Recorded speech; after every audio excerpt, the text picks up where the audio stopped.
चलिए आगे बढ़ेंगे, नजर डालते हैं अगली अपडेट पर। इस वक्त सीतापुर से जानकारी मिल रही है 6 लोगों की हत्या का बड़ा मामला। इस वक्त की बड़ी खबर आपको बता रहे हैं सीतापुर से।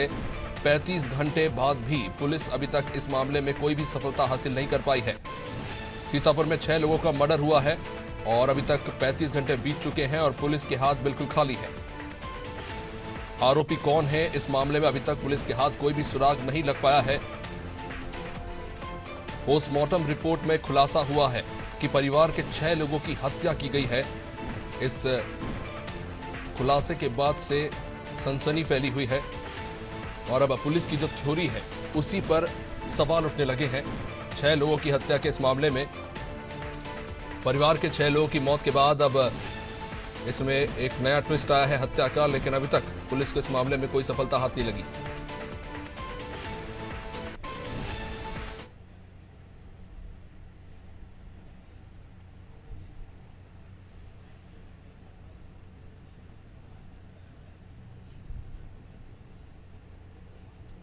मामला काफी दिलचस्प है क्योंकि 5 लोगों की हत्या करने के बाद युवक ने खुद अपनी भी जान ले ली थी, जैसे कि पुलिस ने अपनी थ्योरी में पहले बताया था। लेकिन अब पोस्टमार्टम रिपोर्ट के बाद ये खुलासा हुआ है कि युवक को एक नहीं बल्कि 2 गोलियां लगी थी। अब ऐसे में सवाल ये उठ रहा है कि एक ही व्यक्ति आत्महत्या करने के लिए एक गोली चलाने के बाद खुद पर दूसरी गोली कैसे चला सकता है, जिसको लेकर बड़ा सवाल उठ रहा है। सीतापुर में ये बड़ा मामला, 6 लोगों की मौत हुई है और इस मामले में अभी तक जो चीजें निकलकर सामने आ रही है उससे साफ जाहिर हो रहा है कि पुलिस की जो थ्योरी है वो भी कहीं ना कहीं उसमें भी काफी सारे सुराग हैं। और दूसरी तरफ 35 घंटे बीतने के बावजूद भी इस मामले में पुलिस को कोई सफलता हाथ नहीं लग पाई है।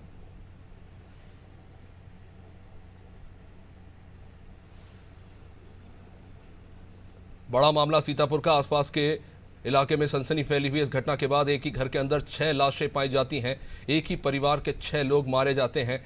पहले इस मामले में जो थ्योरी आई थी उसके मुताबिक 5 लोगों की हत्या करने के बाद शख्स ने खुदकुशी कर ली, लेकिन अब पता चल रहा है कि युवक को भी 2 गोली लगी है। ऐसे में ये सवाल उठ रहा है कि इस वारदात को अंजाम देने के पीछे साजिशकर्ताओं का क्या प्लान था।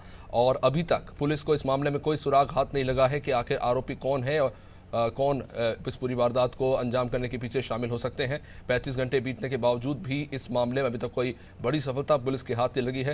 हालांकि पुलिस लगातार एक्टिवली इस मामले की जांच जरूर कर रही है, लेकिन जाहिर तौर पर ये बड़ी घटना के बाद सीतापुर में पुलिस के ऊपर भी काफ़ी ज़्यादा दबाव है और जाहिर तौर पर आसपास के जो इलाके वहाँ भी अपने इलाके में इस घटना को लेकर सनसनी फैली हुई है। बता दें आपको, ये सीतापुर की बड़ी घटना है। एक ही परिवार के 6 लोग एक घर के अंदर उनकी लाश मिली थी और अब इस मामले में एक नया ट्विस्ट आया। हमारे सहयोगी शादाब और विस्तृत जानकारी साथ हमारे साथ जुड़ चुके हैं। शादाब, 6 लोगों की मौत के मामले में अभी तक काफी सारे खुलासे हुए हैं, लेकिन कहीं ना कहीं पुलिस के हाथ कुछ खास सफलता लगी नहीं। क्या कुछ अपडेट आपके पास? देखिए अभिषेक, मैं आपको बता दूं कि ये कल सुबह का मामला है 5 बजे का, जब 6 हत्याएं की जाती है, लेकिन पुलिस अपना राग गाती हुई नजर आती है कि ये सुसाइड है और सुसाइड के साथ हत्या की गई है। लेकिन ऐसा अभी फिलहाल जो पोस्टमार्टम की रिपोर्ट आई है उसमें साफ तौर पर यह जाहिर हुआ है कि जिसको ये लोग आरोपी बता रहे थे उसके भी 2 गोलियां लगी है। तो जाहिर सी बात है, सवाल ये उठता है कि जब वो सुसाइड कर रहा था तो एक गोली जब लगने के बाद वो दूसरी गोली कैसे लग गई, ये बड़ा सवाल पुलिस के ऊपर उठता है। वहीं अगर बात की जाए सीतापुर एसपी की, तो वो उनके पर भी बड़े सवाल उठते हैं कि जिस तरह से उन्होंने मृतक अनुराग सिंह के ऊपर आरोप लगा दिया और साथ ही उनकी छवि खराब की कि वो नशा करते थे और साथ ही वो मानसिक रूप से बीमार थे। तो ऐसे में जो सवाल उठता है वो ये उठता है कि किस तरह से उन्होंने उनके ऊपर आरोप लगा दिया और साथ ही उनके परिवार के जो मृतका के प्रियंका जो सिंह हैं, उनकी जो भाई हैं अंकित, उन्होंने भी आरोप लगाया है कि पुलिस जिस तरह से उन पे आरोप लगा रही थी, वो मृतक बहनोई के ऊपर आरोप लगाया उन्होंने कि वो मानसिक रूप से बीमार थे। तो इस तरह के सवाल पुलिस पे उठते नजर आ रहे हैं। और साथ ही आपको ये भी बता दें कि अभी तक पुलिस के हाथ खाली नजर आ रहे हैं क्योंकि 35 घंटे हो चुके हैं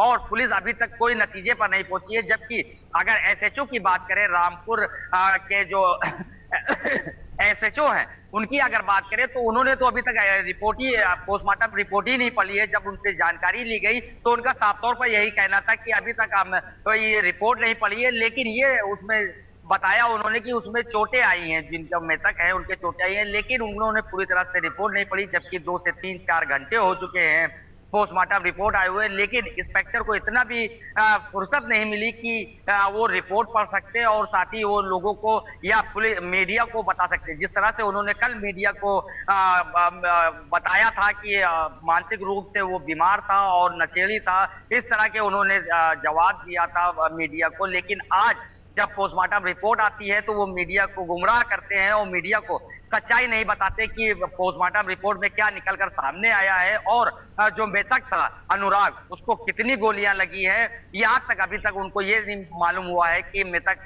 के जो परिजन थे उनको कितनी गोलियां लगी। फिलहाल बड़ा सवाल उठता है क्योंकि जिस तरह से सीतापुर पुलिस और कप्तान की बात की जाए, कप्तान अपने महतातों पे जितना भरोसा कर रहे हैं वो भरोसा गलत नजर आ रहा है, क्योंकि जिस तरह से उन्होंने अपने कप्तान को, इंस्पेक्टर ने कप्तान को बताया कि ये मामला था, वही कप्तान ने राग गा दिया मीडिया से जब मीडिया ने इसकी जानकारी ली। उसके बाद मीडिया ने ये बातें छाप दी थी कि वो मानसिक रूप से बीमार था और नशेड़ी था, लेकिन ऐसा कुछ निकलकर रिपोर्ट में सामने नहीं आया है। रिपोर्ट में साफ तौर पर यही आया है कि उसकी पोस्टमार्टम रिपोर्ट में निकलकर आ रहा है कि 2 गोलियां मृतक के लगी है। तो जाहिर सी बात है, सवाल उठता है कि जब उसने सुसाइड किया था तो 2 गोलियां कैसे लगी। वहीं 3 बच्चों की बात करें और साथ ही जो मृतका है प्रियंका सिंह, उनके पर भी गोली चली है। तो अब ऐसे में देखना ये होगा कि पुलिस किस नतीजे पे पहुंची, क्योंकि अब उन्होंने पहला तो बयान जारी कर दिया था, क्योंकि आपको ये भी बताते हैं कि कल सीतापुर में चुनाव होना है, तो ऐसे में वो आनन फानन में अपना पल्ला झाड़ते हुए उन्होंने बयान तो जारी कर दिया था, लेकिन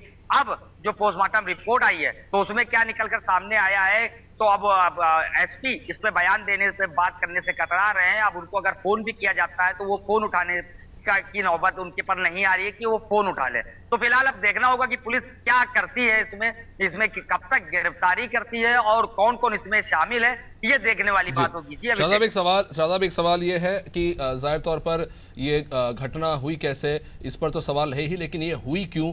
क्या इसको लेकर कुछ जानकारी मिल पाई है आस पड़ोस में, बातचीत से, पुलिस की छानबीन में कुछ पता चल पाया? क्या कोई आर्थिक तंगी थी या आपसी द्वेष था?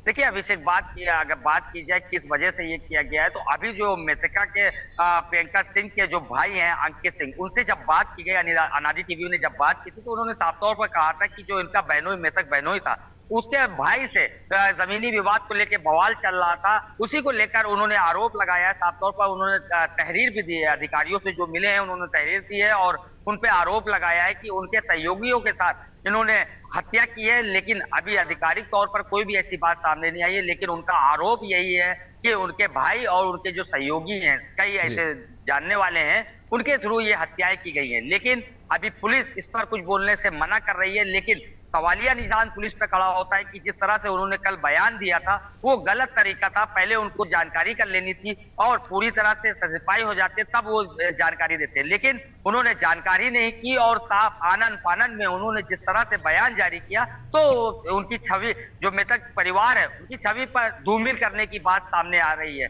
इसी को लेकर जो परिवार का जो लोग हैं, मृतका के अगर भाई की बात करें अंकित सिंह की, वो अब अधिकारियों से मिले हैं, बात करने गए हुए हैं। तो अब देखना ये होगा कि अधिकारी क्या एक्शन लेते हैं और क्या किस पे कार्रवाई करते हैं, ये अब देखने वाली बात होगी। जी बहुत बहुत शुक्रिया शादाब जानकारी के लिए। तो 6 लोगों की हत्या के मामले में पुलिस की थ्योरी कहीं ना कहीं सवालों के घेरे में है। ऊपर से जो पुलिसकर्मी ने बयान दिए हैं उसके कारण पुलिस और कहीं ना कहीं उलझती नजर आ रही है, लेकिन जाहिर तौर पर सवाल है कि इस वारदात के पीछे क्या कारण था, उस पर सवाल ये निशान है। साथ ही साथ इस वारदात को कैसे अंजाम दिया गया, अभी तक इसमें भी पुलिस को कुछ खास सफलता हाथ नहीं लगी।